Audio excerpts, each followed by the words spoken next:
Hi there, it's Sandy, your sister and your friend. Welcome to today's video. I want to start today by sharing a story about Jesus that we're told in the Bible. It says that Jesus had been teaching in one small town, and he got into a boat with his disciples, and who were going to row him across the Sea of Galilee to a town on the other shore. And because Jesus was tired, he got into the bottom of the boat and fell asleep. So the disciples were rowing and getting across the sea. And all of a sudden, when they got to the middle of the Sea of Galilee, it said a huge storm came out of nowhere. The wind was blowing and the waves were crashing into the boat. And it was terrible between the wind and the waves, and the rain was pouring down. They were probably just busy trying to keep the sails from tearing and getting the water out of the boat, but they were panicked and there was this crisis. So they called to Jesus and said, "Don't you care that we're about to perish?" And Jesus heard the fear in his friends' voices. So he got up and he like, "Oh, what are they seeing?" So he looks out and he said, "Oh, they see a storm. They see a storm brewing." But instead of resisting the storm, as his disciples were doing, he brought the storm into his peace. He was at peace, and he brought the storm into his peace and said, "Peace, be still." And immediately, as he did, everything in their reality changed to conform with what Jesus had imagined, which the storm died down, the wind died down, there was no more rain. And the disciples were amazed. They thought to themselves and said to each other, "What kind of man is this, that the physical storm here that we can see with our eyes and we felt with our bodies, that he has the power to calm the storm?" So they were amazed and a little terrified at the same time. So what kind of man was Jesus? Well, I heard Kenneth Wapnick say that Jesus was a man who knew that he was not a body. He knew he was not here because there was no here to come into and there was no here to leave. The here that Jesus lived was the love in his mind, which he invites all of us to share with him. And Jesus told us that we're just like him. He's God's son and we're God's son. And he came to show us that we have never left the realm of the divine source. That this world is just an illusion contrived by our egoic minds. But none of us have ever left the divine realm. So you might ask yourself, if given that that's true, is there a way that I can live in that divine realm from my actual place of where I live, and no matter what I face, if I'm in a war, if I'm facing a diagnosis, if I'm in a crisis of some kind, how can I live from that place? How can I stay in awareness no matter what's going on in my life here in this world? Well, I heard a powerful story by Andrea Gibson as she was interviewed by Tammy Simon, and I'll put a link to that podcast in the description down below. Andrea Gibson is the poet laureate for the state of Colorado, and she was a political and social justice activist before for her adult life. And she said that she could get, because she was a poet and very creative, she could have an audience, everybody in tears, as she spoke and read her poetry aloud about the things that she was against. She was against a lot of things, but Andrea actually had a lot of fears, and she was really controlled by her fears and her anxiety, to the point that sometimes she said she had to be escorted off of planes due to her panic attacks. And her greatest fear was that she would be diagnosed with cancer at age 45. That was the age that her aunt had been when she was diagnosed with ovarian cancer and died at that age with cancer. So Andrea's, unfortunately, her greatest fear materialized, and at age 45, she received a diagnosis of cancer. Now, Andrea says she was not on a spiritual path when she got this diagnosis.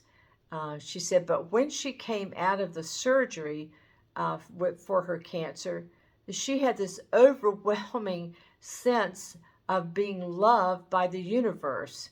And she also said she knew somehow that everything in the universe was greatly loved and cherished. She said she felt more joy in that moment than she had ever felt on the very best day of her life. And as she was trying to understand what was she going through, she finally settled on the fact that somehow she had surrendered to this diagnosis of cancer, so she was no longer fighting with her life. Even though she only had a 2-year life expectancy, this was her new reality. Andrea said that she felt like the decision had been made for her to be at peace. She knew that whatever came to her was going to come on her behalf. She felt like this diagnosis of cancer had come on her behalf, and when she died, that also was going to be coming on her behalf. Those things were no longer her enemies. Since a lot of her friends told Andrea that they felt like she'd been dealt a bad hand by life, Andrea wrote a poem that contained these 2 lines. She said, "I've not needed rose-colored glasses to see my life this way. I simply had to stop ignoring the thorns' loving heart." After Andrea experienced her first day with cancer and surrendered to it, she said that she realized that by saying yes to a moment that everything in your body wants to resist is the portal to bliss. She said it was something she didn't understand before. She thought that if she surrendered, that she might feel a little less anxious or a little less worried. But instead, she felt like all of life was in that decision to surrender. She said that this feeling of bliss was the most incredible feeling she'd ever felt in her life. And she said now she knows that this is our birthright. This is our natural state of being. And she encouraged us all by saying that if you surrender to one difficult thing in your life, you'll understand that it's worth doing, and you'll find that it's easier the next time that you need to do it. Andrea said that she felt like the entire life force of the universe was within her. Remember, Jesus tells us that the kingdom of heaven is within us. She said she doesn't feel separate from anything anymore. And for the first time, she has this sense of self-love that's so deep and so massively incredible. And that this self-love is different than anything she envisioned before. It's actually the love for everything else in the entire universe. So she sees all of these things are connected in a way that she never even envisioned as being possible. She said now as the months had gone by since her diagnosis, that this sense of being in bliss, a blissful state, wasn't always constant. And she really wanted it there. But she said as she tried harder, she realized that wasn't the way to re-experience bliss, that she needed to find ways to try softer. I love that, the way she expressed that. So what she did, she came up with some techniques that helped her. One of the things she did was just to relax her whole body. And she said she would intentionally relax her hand as an indication of letting go of things that she was still holding on to. She also used something that she called keychains, and she gave an example of a few of the keys on her keychain. And these keys were things that opened her particular heart, and they might be different for us, she said. And one of the things that she did was to focus on how she could give to other people. And she said until she started doing that and focusing on the giving instead of receiving, she didn't realize how much she had actually spent time in thinking about receiving from other people. So she had switched that around. She said another thing she did was she focused on unknowing people in her life, especially the people who were closest to her. And this was really a gift to both of them, because instead of her focusing on the past of what they were going to be like based on their past together, instead she treated them as if she didn't know them at all. She would say to herself, let them be a mystery to me. And so this was really a gift to both her and the other person, because it freed them up to stay in the present moment with each other. She said a third key on her keychain was to hunt out fear and then do something that she was terrified of doing.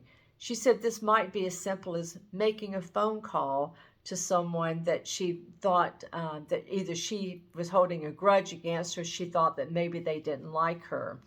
And she said that she knew that if she could hold on to the fear, she would relax her body first. And she actually believed in this process, so she put her faith that this process was going to work. And that she could just hold on to the fear and feel the fear as she was doing this thing that she envisioned as being hard for her. It was like she could treat every cell in her body as being the front door and opening up to letting the fear come in, and the fear would go through her body, every cell in her body, because there was a back door, and the fear would come in the front door and go through her and exit through the back door. And what it was doing is it was taking old fears along with it. So this was really a matter of a cleansing process for her. Andrea had found that one of the things that blocked her from experiencing love was having so many beliefs. She actually called it, she had started returning to the land of her beliefs.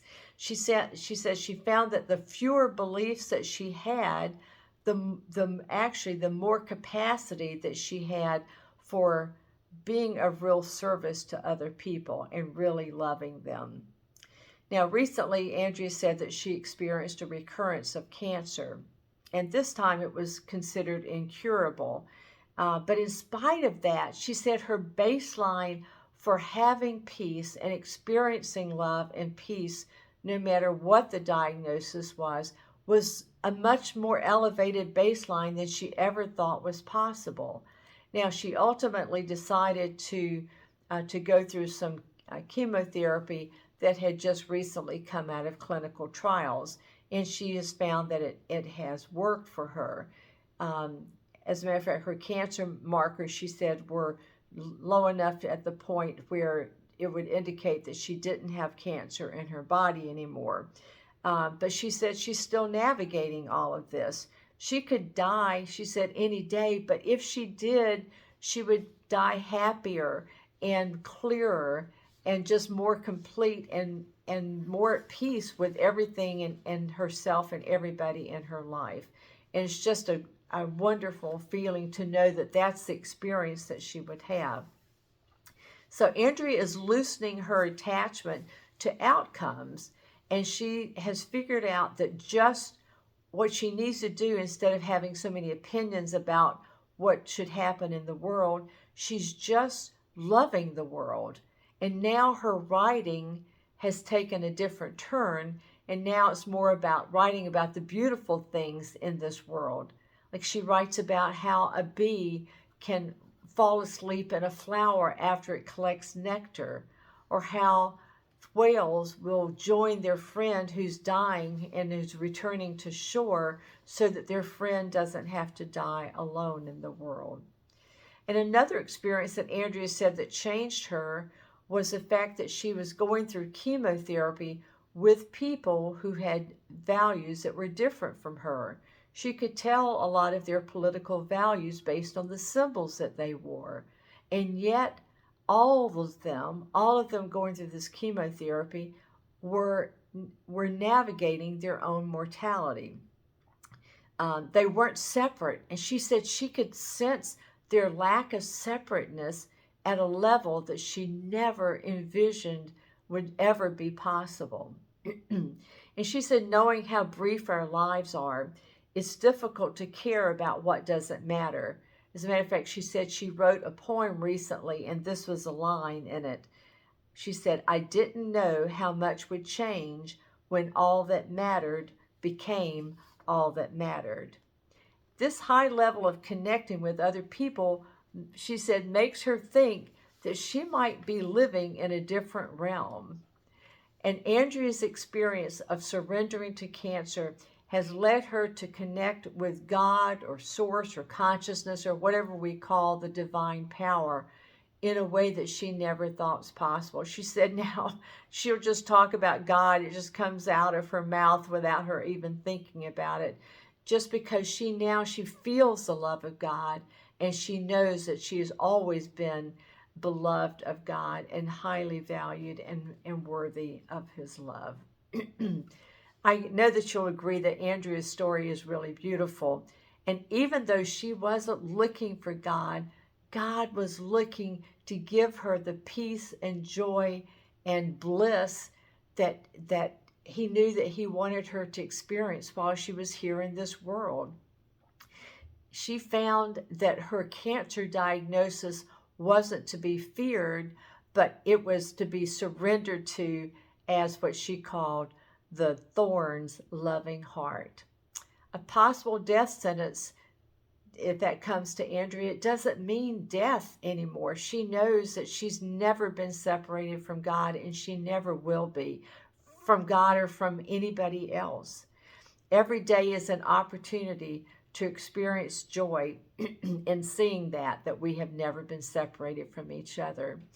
I think that Andrea's story sounds a lot like the message that Jesus wanted to give us, that while we're here, we need to enjoy this life, knowing that we're living in a different realm. Thank you so much for listening. I just love sharing Andrea's story with you. It's so powerful. I hope this you can use some of her techniques, or just go and listen to this full podcast. She's a beautiful, beautiful woman and poet, and it's just a beautiful thing to listen to her directly. So God bless you. I love you so much. Love being in God's family with you. Hit the like button, subscribe if you haven't, and enjoy the rest of this day. Take care. Bye-bye.